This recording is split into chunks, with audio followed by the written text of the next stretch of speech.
오늘 본문이 조금 길었습니다. 그런데 어쩔 수가 없습니다. 구약 이사야에 나오는 하나님의 종의 노래가 4개가 나오는데 그 중에 마지막 네 번째가 오늘 본문이거든요. 그래서 어떤 구절을 뺄 수가 없어서 조금 길었습니다. 그래도 권사님이 딕션도 좋고 음성도 좋아서 듣기는 좋았습니다. 평소 여러분 성경을 잘 안 읽으시니까 이런 기회에 한번 다 읽는 것도 의미가 있다는 생각이 조금 들었습니다. 오늘 본문은 제가 4번째 반복하는데요. 이사야 40장에서 55장 그 안에 들어가 있는 본문입니다. 이사야 40장에서 55장은 바벨론 포로로 끌려간 유다인들에게 보낸 메시지입니다. 그러면은 550년에서 540년입니다. 기원 전 바벨론 포로로 끌려간 지 수십 년이 지난 다음 거기서 좌절하고 절망하고 꿈을 잃어버린 유다 백성들에게 준 위로와 그리고 회복의 메시지입니다. 그 안에 그 유명한 4개의 하나님의 종의 노래가 있었습니다. 첫 번째는 42장 1사절이었죠. 제목 기억 안 나죠? 뭐죠? 정의의 길을 걷다. 좋습니다. 두 번째가 49장이었죠. 1, 6절이었죠. 뭐였죠? 어떻게 알았어? 또 있어. 이거 누가 올리라 그랬어요? 세 번째는요? 그 제목만이라도 꼭 기억해 주세요. 하나님의 종은 하나님의 종은 정의의 길을 걷고 실패를 딛고 이방에 빛이 되는 삶, 빛이 되는 길을 빛이 된다. 그 다음에 뭐였죠? 제자의 길을 걷는다. 네 번째가 오늘입니다. 고난의 길을 걷다. 고난의 길을 걷다. 가장 암울한 겁니다. 그렇지 않아도 내 인생 자체가 고난인데 또 교회 왔더니 세상 고난보다 하나가 더 얹어지네. 그런 생각이 들 텐데 말씀을 한번 잘 들어봐 주시기 바랍니다.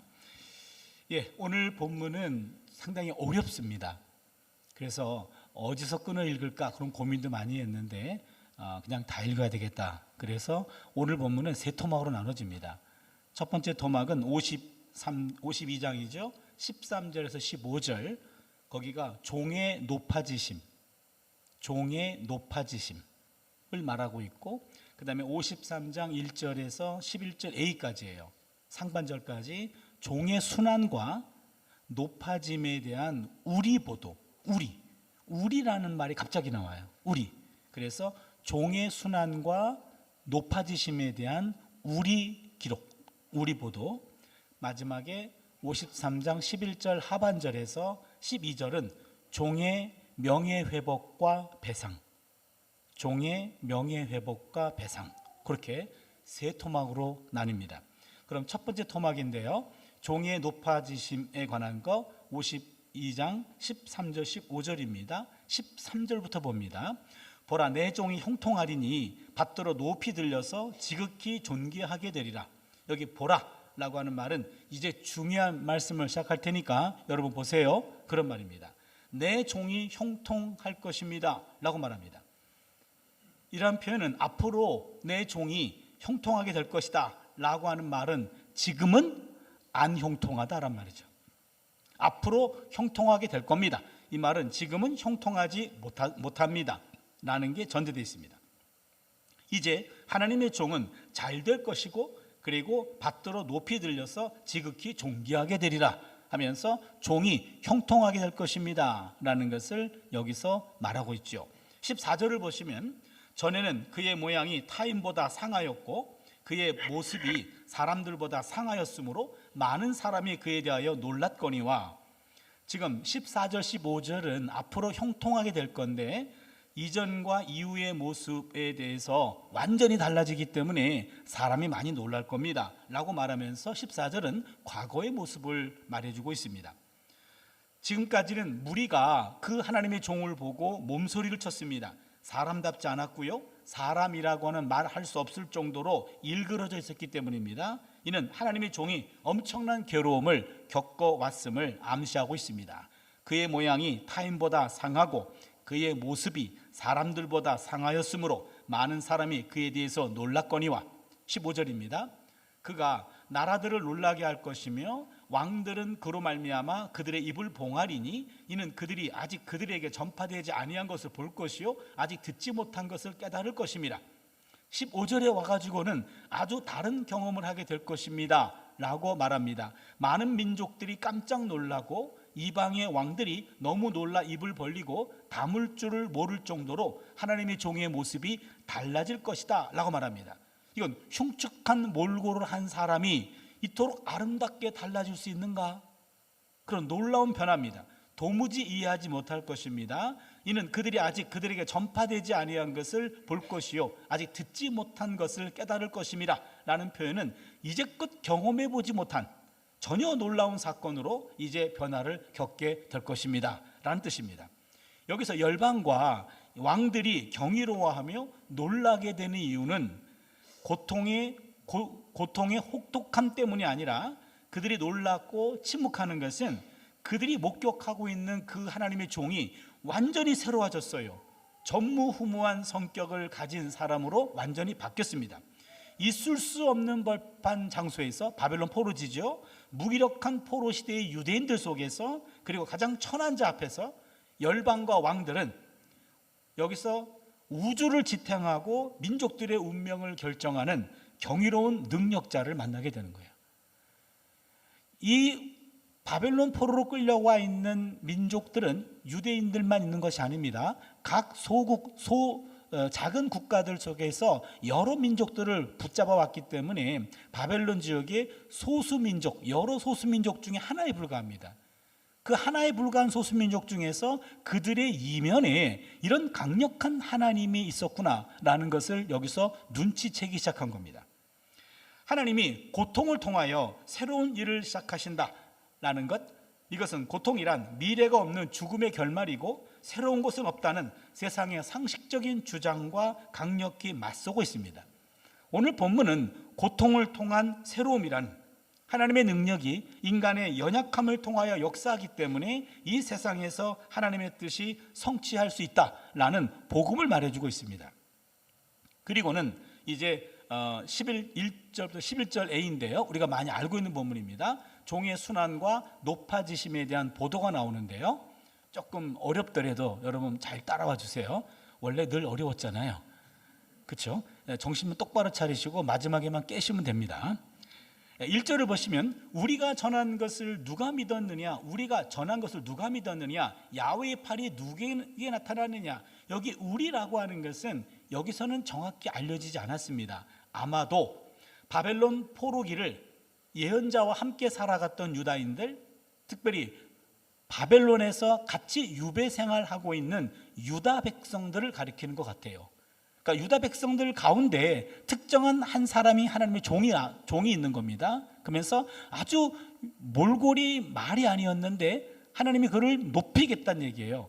그때 이제는 그들 중에 있었던 우리라고 하는 유다 백성들이 우리가 전한 것을 누가 믿었느냐, 야훼의 팔이 누구에게 나타났느냐, 낮아짐으로 아주 나쁜 인상을 사람들에게 주었던 그 하나님의 종이 엄청나게 높아지리라는 말씀을 우리가 들었는데 그런 사실을 누가 믿을 수 있겠느냐.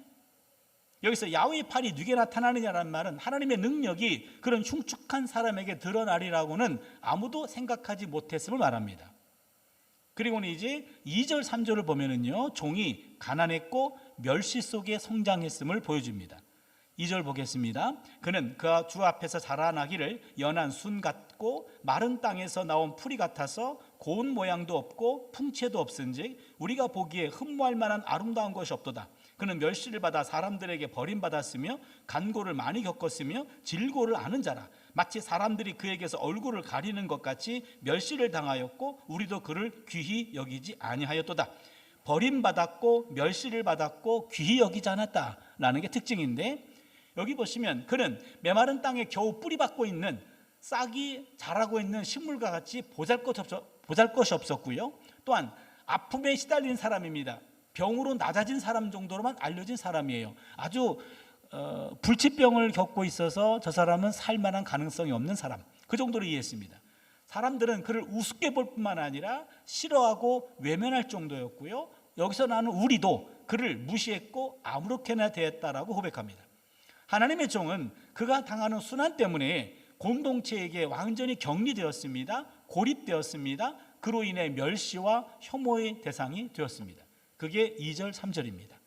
4절 6절을 보겠습니다. 그는 실로 우리의 질고를 지고 우리의 슬픔을 당하였거늘 우리는 생각하기를 그는 징벌을 받아 하나님께 맞으며 고난을 당한다 하였노라. 그가 찔림은 우리의 허물 때문이요 그가 상함은 우리의 죄악 때문이라. 그가 징계를 받음으로 우리는 평화를 누리고 그가 채찍에 맞음으로 우리는 나음을 받았도다.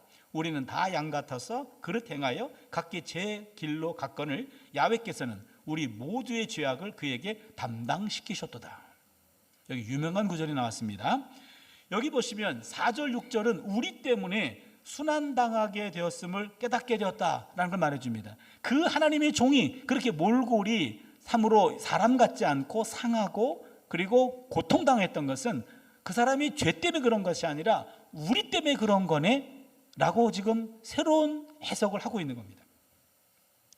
알고 보니 그는 우리의 병을 대신 지신 겁니다. 그는 우리의 아픔을 대신 지신 겁니다. 우리는 어리석게도 그가 얻어맞은 사람으로 하나님께 벌을 받아서 그리고 낮아진 사람으로 여겼는데 알고 봤더니 그게 아니었다 이겁니다. 고대 세계에서는요 순환 자체가 신의 벌로 신의 진노로 생각했어요. 그러기에 불치병에 걸리면은요 하나님의 벌로 생각했어요. 그러기에 그 불치병 걸린 사람은요 병 때문에 고통당하지만 또한 같은 신앙 공동체 내에서 저 사람은 엄청난 죄를 저지른 모양이에요 라고 또 그 안에서 2차 가해를 하죠. 상당히 고통스러운 그런 건데 여러분 우리가 고난이라고 하는 것이 다 우리가 잘못했기 때문에 고난당하는 것입니다 라는 것이 아님을 보여주는 것이 욥기였죠. 욥은 까닭 없는 고난도 있다라는 것을 말해주고 있습니다. 우리가 고난당하는 것 실수하거나 잘못했기 때문에 고난당하는 경우도 있어요. 사실 그 경우가 많아요. 그러나 모든 경우가 다 그런 것은 아니지요. 어떤 고난은 까닭 없는 고난도 있을 수 있다. 여기 나오는 것은 하나님의 종은 1차적으로 그가 잘못했기 때문에 하나님께 벌 받은 것은 아니라는 겁니다. 까닭 없는 고난도 있다는 거예요. 그러나 오늘의 이 하나님의 종은 까닭 없는 고난 그 이상으로 대속적 고난이라는 개념으로 새로운 개념을 열어요. 우리를 대신해서 고난당했다라는 대속적 고난이라고 하는 또 다른 고난의 깊은 의미를 여기서 말해주고 있습니다. 그렇기 때문에 가끔 목회자나 교회 중직자들이 병에 걸리잖아요. 그럼 일반 성도들은 아이고 시험에 드는 경우가 종종 있더라고요. 그 어리석은 생각입니다. 그것 때문에 목회자들이 병들면 성도들에게 비밀로 하는 경우들이 왕왕 있더라고요. 내가 이런 병 걸린 걸 성도들이 알면 시험 들어요 그러는데 그건 성숙하지 않은 거죠. 목회자들도 병들 수 있어요. 은혜가 부족한 목회자라고 수군거리기보다는 같은 연약함을 지닌 인간으로 안타까워하고 긍휼을 베풀어야 하는 거죠. 이게 성숙한 겁니다. 아무튼 여기서 본문에 우리는 하나님의 종이 병들고 고생하는 것은 하나님으로부터 벌을 받아서 그렇다고 생각했음을 고백하고 있습니다. 그 다음 나온 이 5절이 가장 유명한 본문이죠. 5절을 우리 같이 한번 읽어볼까요? 같이 읽겠습니다. 시작. 그가 찔림은 우리의 허물 때문이요 그가 상함은 우리의 죄악 때문이라. 그가 징계를 받음으로 우리는 평화를 누리고 그가 채찍에 맞음으로 우리는 나음을 받았도다. 아멘. 그런 줄도 모르고 그가 찔린 것은 우리의 허물 때문이고 그가 상한 것은 우리의 죄악 때문이기 때문에 그가 징계를 받음으로 우리가 평화를 누리고 그가 채찍에 맞음으로 우리가 나음을 받았는데 이것도 모르고 우리는 그를 함부로 대했다라고 하는 겁니다. 하나님은 그러한 우리의 죄값을 그가 즉 하나님의 종이 치르도록 하신 것을 여기서 깨닫게 됩니다. 6절을 보시면 우리는 다 양 같아서 여기서 양은 어리석음을 뜻합니다. 우리는 다 어리석은 양 같아서 무릇 행하여 각기 제 길로 갔거늘 야훼께서는 우리 모두의 죄악을 그에게 담당시키셨도다. 그리고는 이어나오는 7절과 9절은 하나님의 종이 묵묵히 죽임을 당하고 불명예스러운 곳에 매장된 것을 진술합니다. 하나님의 종은 순환당합니다. 죽습니다. 묻힙니다. 7절은 온순하고 묵묵히 괴로움을 겪는 양과 같은 종의 모습을 보여줍니다. 7절입니다. 그가 곤욕을 당하여 괴로울 때에도 그가 그의 입을 열지 아니하였으며 마치 도수장으로 끌려가는 어린 양과 털 깎는 자 앞에서 잠잠한 양같이 그의 입을 열지 아니하였도다.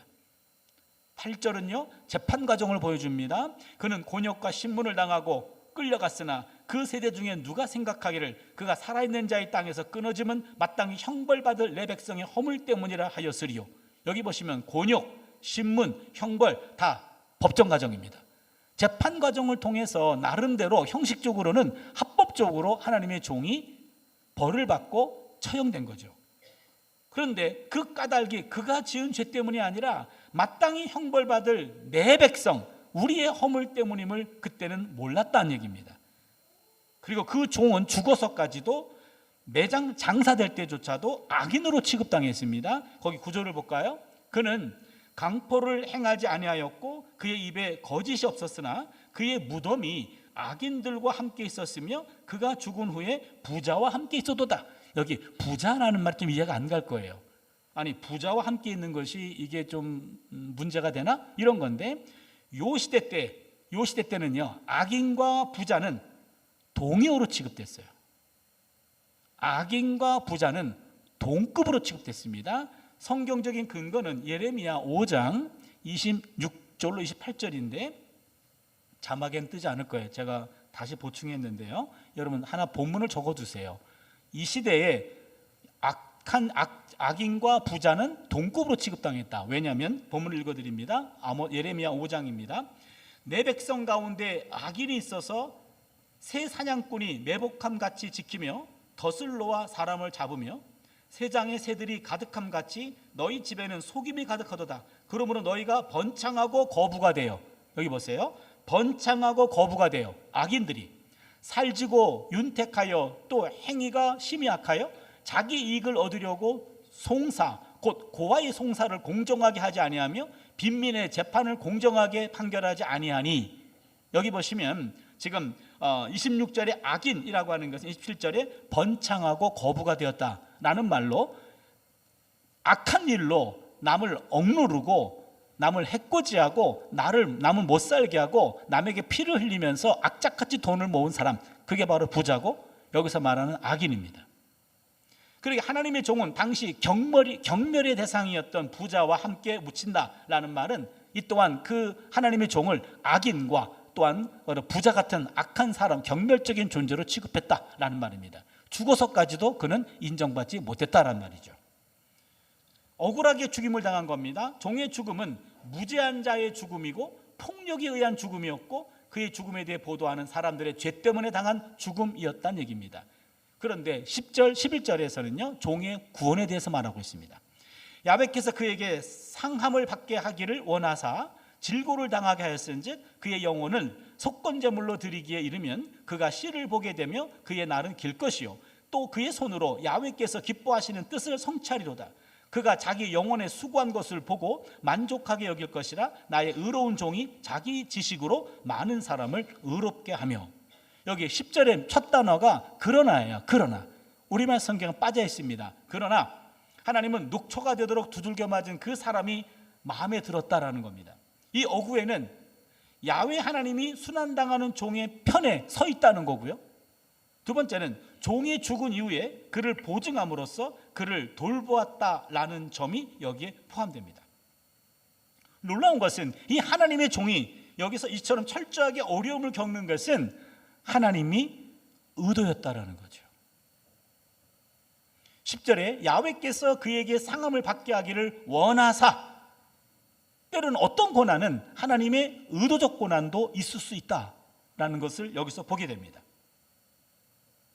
마침내 하나님의 종이 목숨을 잃었지만 하나님은 그에게 정당한 보상을 해준다는 점을 본문에 우리를 통해서 확신이 됩니다. 이 구절들은 이러한 확신을 표현하는데 자기 생명을 속건제물로 드렸다라는 말, 구약 성경에 여기만 나옵니다. 다른 부분에 안 나옵니다. 자기 생명을 속건제물로 드렸다. 한 사람이 자기 생명을 속건제물로 드렸다라는 건데, 특히 11절 상반절에서는 하나님의 종이 모든 사람에 의해서 무죄임이 입증될 것을 말하고 있습니다. 하나님께서는 한평생 고생만 하다가 목숨을 잃고 죽은 뒤에도 대접받지 못하는 하나님의 종을 그대로 내버려 두지 않으신다는 점을 분명히 말합니다. 이제 마지막 11절 B 12절인데요. 종의 명예회복과 배상을 말합니다. 또 여기 보시면 11절 하반절은 하나님의 종이 명예회복을 말합니다. 또 그들의 죄악을 친히 담당하리로다. 그러니까 이 종은 자신의 죄 때문에 죽은 것이 아니라 다른 사람들의 죄 때문에 죽은 것입니다. 친히 담당하리로다 라고 얘기하고 12절은 그 억울하게 죽은, 억울하게 고난당한 하나님의 종에 대한 배상이 나옵니다. 마지막 12절입니다. 그러나 내가 그에게 존귀한 자와 함께 몫을 받게 하며 강한 자와 함께 탈취한 것을 나누게 하리니 이는 그가 자기 영혼을 버려 사망에 이르게 하며 범죄자 중 하나로 헤아림을 받았음이니라. 그러나 그가 많은 사람의 죄를 담당하며 범죄자를 위하여 기도하였느니라. 이제 그 사람을 하나님이 이제는 다시 배상을 하고 있다라는 것으로 오늘 본문이 끝납니다. 모든 생활수단을 빼앗겼던 사람이 이제는 그것들을 완전히 되돌려 받는다라는 말인데, 종은 존귀하게 되어 강한 자와 보상을 함께 나눌 것입니다. 말씀을 정리할게요. 여러분 수고하셨습니다. 나도 수고했습니다. 이렇게 이 본문을 이렇게 하나하나 풀어보기 처음이에요. 여러분 이해가 안 가도 그러려니 그러십시오. 오늘 본문은 대속적 고난이라는 전대미문의 새로운 진리를 말해줍니다. 대속적 고난입니다. 지금까지 고난이나 순환은 본인의 잘못으로 인한 하나님의 징벌로만 이해했습니다. 따라서 순환은 자신의 실책이나 자신의 게으름에서 비롯된 것이라고 생각했습니다. 그런데 오늘의 본문은 하나님의 종은 다른 사람들의 죄와 그 죄에서 비롯된 형벌을 자신이 짊어지고 있습니다. 자신이 상처를 입음으로 다른 사람에게 평화와 치유를 줍니다. 내가 상처를 입음으로 다른 사람들에게 샬롬과 라파를 주는 거죠. 혹시 이러한 삶을 산 사람 떠오르는 사람 없습니까? 바로 예수입니다. 인간으로 오신 예수님이 이런 삶을 사셨습니다. 이러한 삶이 과연 인간들에게도 가능한가? 과연 나는 이러한 삶을 살 수 있을까? 그렇게 반문할 수 있어요. 예수님은 원래 하나님의 아들이잖아. 원래 하나님이잖아. 하나님이기 때문에 이렇게 살 수 있고 우리는 하나님이 아니잖아. 우리는 그렇게 살 수 없는 것 아닌가? 라고 반문할 수 있어요. 이거에 대해서 연대 한인철 교수님이 예수는 믿어도 예수를 따르려고 하지 않는 교회라는 글을 썼어요. 예수를 믿어도 예수를 따르려고 하지 않는 교회. 한국 교회는 예수를 따르지 않는 세 가지 완벽한 신학적 알리바이를 갖고 있다. 신학적 알리바이. 알리바이라는 말은 그 순간에 나는 거기 없었다. 나는 그 죄와 무관하다. 라는 신학적 알리바이인데, 첫 번째, 우리는 예수를 따를 수 없다. 왜냐하면 감히 신이신 예수를 따르는 일은 인간으로서는 불가능하다. 예수께서 하신 것은 신으로 한 거기 때문에 우리는 신이 아니기 때문에 예수님의 신성을 따를 수 없다. 그 말이고, 두 번째, 우리는 예수를 따를 필요도 없다.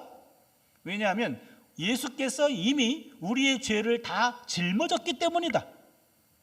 세 번째, 우리는 예수를 절대 따라가도 안 된다. 왜냐하면 예수를 따라 무엇을 하려는 것은 오직 은총의 원리에 어긋나기 때문이다. 아주 헷갈리는 내용이죠. 그렇죠? 저는 이 내용을 보면서 참으로 아주 삼불 원칙, 이런 생각을 하는 사람이 있을 수도 있겠다. 우리는 예수를 완벽하게 따를 수 없어. 예수님은 하나님이잖아. 그리고 예수님은 따를 필요도 없어. 우리 모든 죄를 그분이 짊어졌잖아. 예수를 절대 따라해서도 안 돼. 그러면 우리 의가 쌓이는 거잖아. 오직 은총이라는 것이 여기서 삭감되는 거 아니야? 우리는 오직 은총으로만 되는 거지 우리의 의로 구원받는 거 아니잖아. 나는 아주 교묘한 신학적 알리바이를 대고 있다는 얘기입니다. 그런데 여러분, 예수님이 이러한 삶을 하나님으로, 신으로 감당한 것이 아니라 우리와 같은 인간으로 감당하셨어요. 그게 그 유명한 빌립보서 2장 5절 11절에 나오는 말입니다. 너희 안에 이 마음을 품으라고 그리스도 예수의 마음이니 그는 근본 하나님의 본체시나 하나님과 동등됨을 취할 것으로 여기지 아니하시고 오히려 자신을 비워 종의 형체를 가지사, 여기입니다, 사람들과 같이 되셨고 사람의 모양으로 나타나 자기를 낮추시고 죽기까지 복종하셨으니 곧 십자가에 죽으심이라. 예수님의 순종은 인간으로서 사람의 모습으로 십자가를 진 것이지 하나님으로 십자가를 진 건 아니란 말이에요. 그래서 우리는 예수님께서 도달하신 그런 인간의 모습으로 오셔서 보여주신 그 모습을 우리도 따라가야 된다는 말입니다. 예수께서 도달하신 믿음의 수준까지 따라가야 됩니다. 바로 에베소서 4장 13절이 말합니다. 우리가 다 하나님의 아들을 믿는 것과 아는 일에 하나가 되어 온전한 사람을 이루어 그리스도의 장성한 분량이 충만한 데까지 이르리니, 예수님이 걸어가신 그 십자가의 그 길은 나만 걸어갈 테니까 너희들은 그냥 보고 구경해, 그게 아니라 인간의 몸으로 오셔서 인간으로서 감당할 수 있는, 인간으로서 오를 수 있는 그 모습을 보여주신 것이란 얘기입니다. 예수를 믿어서 건강을 얻고 부자가 되고 명예를 얻고 복을 받는 것 맞습니다. 그러나 이것은 신앙의 초보 단계 현상입니다. 건강과 부와 명예와 복, 물론 절대적으로 이런 것들이 부족한 분들이 많아요. 그런 분들에게 여전히 이것이 유효합니다. 그러나 그것이 다는 아니에요. 건강과 부와 명예와 복을 모두 하나님이 주관한 일이기 때문에 맞습니다. 하지만 이러한 초보 단계를 에만 머무르서는 안 되고, 이런 초보 단계를 지나서 일정한 수준에 오른 어른이 된 장성한 믿음의 분량까지 온다면 진정한 종의 길은 하나님 때문에 기꺼이 오해받고 외로움을 감수하고 욕도 먹고 무시당하며 이러한 삶을 통해서 무지하고 죄진 사람들을 살리는 것, 여기까지가 우리에게 요구되는 거예요. 아멘은 지금 2명밖에 안 했어요. 우리는 앞에 머물고 싶다라는 거죠. 뒤의 것은 난 아닙니다 라고 하는 것이 인간들의 본성에 가까워요. 하나님의 종은 자신에게 닥친 고난을 능동적으로 수용하면서 대속적 고난이란 개념으로 승화시키고 이를 하나님의 계시로 수용할 수 있어야 한다라는 겁니다. 그렇다면 고난은 심판과 형벌이 아니라 사명이 됩니다. 고난은 사명이 돼요. 베드로전서 2장 19절 21절인데, 부당하게 고난을 받아도 하나님을 생각함으로 슬픔을 참으면 이는 아름다우나 죄가 있어 매를 맞고 참으면 무슨 칭찬이 있으리요. 그러나 선을 행함으로 고난을 받고 참으면 이는 하나님 앞에 아름다우니라. 이를 위하여 너희가 부르심을 받았느니라. 선을 행함으로 고난을 받고 참으면 이는 하나님 앞에 아름다우니라. 이를 위하여 너희가 부르심을 받았으니 그리스도도 너희를 위하여 고난을 받으사 너희에게 본을 끼쳐 그 자취를 따라오게 하려 하셨느니라. 굉장히 중요한 본문입니다. 베드로 사도는 이 이사야 53장에 나오는 고난받는 하나님의 종의 노래를 대속적 차원으로 이해하지 않고요, 하나님의 백성의 본보기로 해석하고 있습니다. 그리스도의 고난은 성도들이 따라야 할 고난의 삶의 본보기라는 겁니다. 그러니까 하나님의 종은 고난의 길도 걷는다예요. 아니, 정확하게 말하면 때로 하나님의 종은 고난의 길을 걸어가야 됩니다. 우리 예수님께서 하신 말씀 다시 한번 상기합니다. 마가복음 8장 34절입니다. 무리와 제자들을 불러 이르시되 누구든지 나를 따라오려거든 자기를 부인하고 자기 십자가를 지고 나를 따를 것이며, 여기 자기 부인하고 자기 십자가를 지고 따르라. 저는 이게 중학생 때 이 말씀을 처음 인상 깊게 들었는데, 예수를 따르려면은 자기 부인하고 따르라 그래가지고 결혼해야 되는 거구나 그렇게 알았어요. 근데 그게 아니었어요. 자기를 부인하고 그 다음에 자기 십자가를 지고 자기 십자가를 나를 따르라, 이거예요. 하나님의 종은 십자가의 길이란 말이죠. 고난의 길입니다.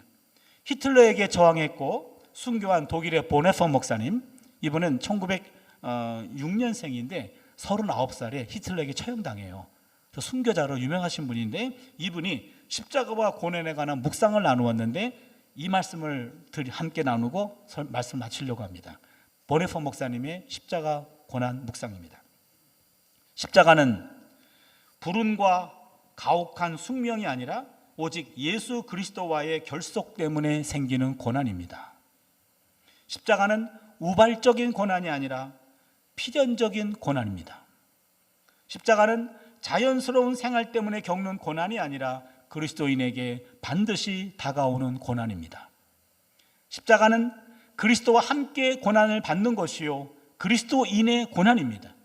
오직 그리스도를 따르는 가운데서 그리스도와 결속하는 자만이 참으로 십자가 아래 설 수 있습니다. 그렇다고 스스로 어떤 십자가를 찾아야 하고 일부러 어떤 고난을 추구해야 한다고 생각하지는 마십시오. 모든 사람에게 자신의 십자가가 이미 마련되어 있고 하나님이 그의 십자가를 결정하셨습니다. 그에게 알맞은 십자가를 만들어 놓으셨다고 예수님은 말씀하십니다. 자기 십자가를 지고 나를 따르라, 이 말이에요. 자기 십자가. 이미 내게 맞은, 내게 알맞는, 내게 주어진, 하나님이 주신 십자가가 있다는 거죠. 모든 사람은 자기를 위해서 준비된 분량의 고난과 버림받음을 감당해야 한다는 겁니다. 사람마다 고난의 분량은 다릅니다. 어떤 사람에게는 하나님이 큰 고난을 받게 하시고 순교의 은혜를 선사하십니다. 이게 본인이에요. 본인. 어떤 사람에게는 하나님이 그가 감당할 만큼의 고난만을 주십니다. 고린도전서 10장 13절이죠. 사람이 감당할 시험 밖에는 너희가 당한 것이 없나니 오직 하나님은 미쁘사 너희가 감당하지 못할 시험 당함을 허락하지 아니하시고 시험 당할 즈음에 또한 피할 길을 내사 너희로 능히 감당하게 하시느니라. 어찌 보면 모든 십자가는 감당할 수 있는 십자가인지도 몰라요. 큰 믿음을 가진 보네포 목사님 같은 분에게는 그 정도 감당할 수 있는 것이었기 때문에 순교의 자리로 가게 되었고, 참으로 두렵고 떨리는 것은 그분은 그것을 순교의 은혜라고 표현했다는 것이 더 전율을 느껴요. 순교의 은혜. 그렇지만 고난이 크든 작든 모든 십자가는 동일한 겁니다. 그리스도인의 본질은 짐을 지는 겁니다. 십자가의 짐을 지는 겁니다. 그리스도가 짐을 지심으로 하나님과 계속 사귐을 나누었듯이 그를 따르는 자들도 짐을 짐으로 그리스도와 사귐을 나누게 되는 겁니다. 예수님 십자가를 지심으로 하나님과 사귐과 교제를 이어갔듯이 우리도 그리스도의 십자가를 함께 지면서 그리스도와 사귐과 교제를 이어가는 겁니다. 예수님은 온갖 고통과 짐을 지고 있는 모든 사람을 부르시고 그들로 하여금 자신의 멍에를 벗고 자신들의 멍에를 벗어던지고 가벼운 그분의 명예와 지기 쉬운 그분의 짐을 지도록 하셨습니다. 그분의 명예와 그분의 짐은 십자가입니다. 알고 보면 십자가를 지고 살아가는 것은 영혼을 불행과 좌절에 빠뜨리는 것이 아니라 오히려 영혼을 소생케 하고 쉬게 하는 것이요 최상의 기쁨입니다. 이 보네포 목사님 하시는 말씀이에요. 우리가 지는 십자가, 예수님이 내 십자가를 너희들의 멍에를 벗어 던지고 내 십자가를 져라. 그거는 쉬운 십자가야. 또한 그 십자가는 영혼을 소생하게 하고 쉬게 하는 것이고 최상의 기쁨이 될 거야 라고 말한 겁니다. 마태복음 11장 28절 이하인데요. 수고하고 무거운 짐진 자들아 다 내게로 오라. 내가 너희를 쉬게 하리라. 나는 마음이 온유하고 겸손하니 나의 멍에를 메고 내게 배우라. 예수님이 지신 그 멍에를, 우리들의 멍에는 다 내려놓고 예수님이 지신 멍에로 갈아치우라는 겁니다. 그리하면 너희 마음이 쉼을 얻으리니 이는 내 멍에는 쉽고 내 짐은 가벼움이라.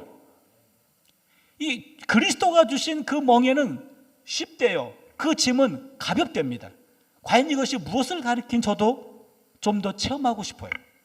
우리는 우리를 알고 계시고 우리의 멍에를 함께 지신 분의 멍에를 지면서 살아갑니다. 그분의 멍에 아래에서 우리는 그분의 가까움과 사귐을 깨닫게 됩니다.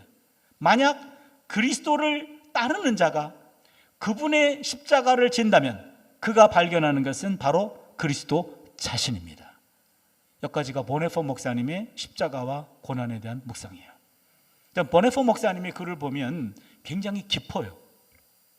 깊고 곰곰이 생각해 봐야 돼요. 때로는 이해가 잘 안 됩니다.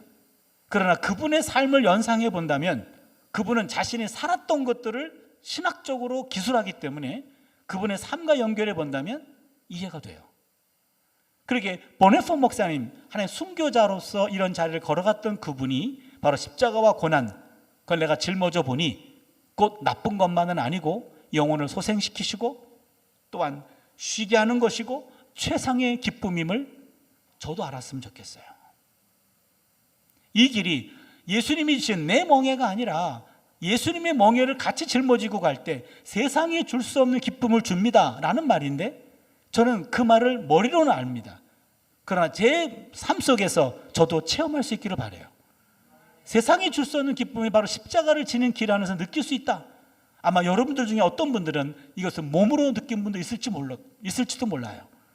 저 또한 그런 경험, 그런 느낌을 가졌으면 좋겠어요.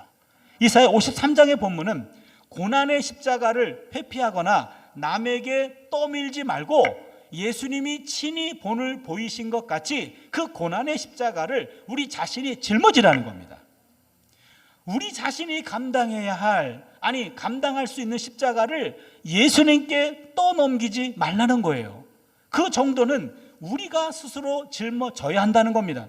그가 채찍에 맞음으로 우리가 나음을 입었도다라는 말을 눈물 흘리며 반복하면서 늘 예수 그리스도의 대속적 은혜에 비겁하게 숨으려고만 하지 말고 계속해서 예수님만 채찍에 맞게 하지 말고 우리도 감당해야 될 채찍의 일부를 우리가 맞아야 한다는 겁니다.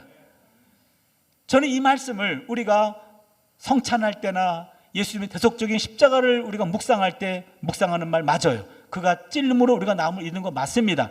그러나 거기서 만족하지 말고 내가 져야 할 십자가를 계속 예수님의 십자가를 지게 하고 나는 그 안에서 나음만 추구하고 평화만 추구할 것이 아니라 예수님이 같이 십자가를 지자고 그렇게 진 것이지, 모든 십자가는 나만 질 테니까 너희들은 열매만 따먹어, 그거 아니란 말이죠. 오늘 본문은 그걸 얘기하고 싶어요. 때로는 고난의 길이 하나님의 종의 길이다라는 겁니다. 그런데 그 고난의 길이 슬프고 감당하기 어려운 그런 일이 아니라 바로 영혼을 소생시키시고 또한 최상의 기쁨을 주는 길이래요. 여러분, 그 길을 우리 모두 맛볼 수 있기를 바랍니다. 우리는 채찍에 맞음으로 누군가 나음을 입도록 해야 된다는 거예요. 예수님께서 모든 채찍을 다 맞고 내가 나음 받는 것만 누릴 것이 아니라 내가 감당해야 될 십자가를 내가 지고 내가 채찍에 맞음으로 누군가가 나음을 입는 것, 여기까지 가면 안 되겠니? 예수님께서 작은 예수로 우리를 초청하고 있는 거예요. 먼저 호되게 맞아 보아야 대신 맞아주시는 분의 은혜를 제대로 체험할 수 있는 법입니다. 찬송가 461장 십자가를 질 수 있나 주가 물어보실 때 죽기까지 따르오리 성도 대답하였다. 우리의 심령 주의 것이니 주님의 형상 만두소서. 주 인도 따라 살아갈 동안 사랑과 충성 늘 바치오리이다. 하나님의 종의 길은 고난의 길을 기꺼이 걷는 겁니다. 십자가를 질 수 있나? 이 물음에 죽기까지 따르오리 라고 대답할 수 있는 우리 모두가 될 수 있기를 바랍니다. 기도합니다.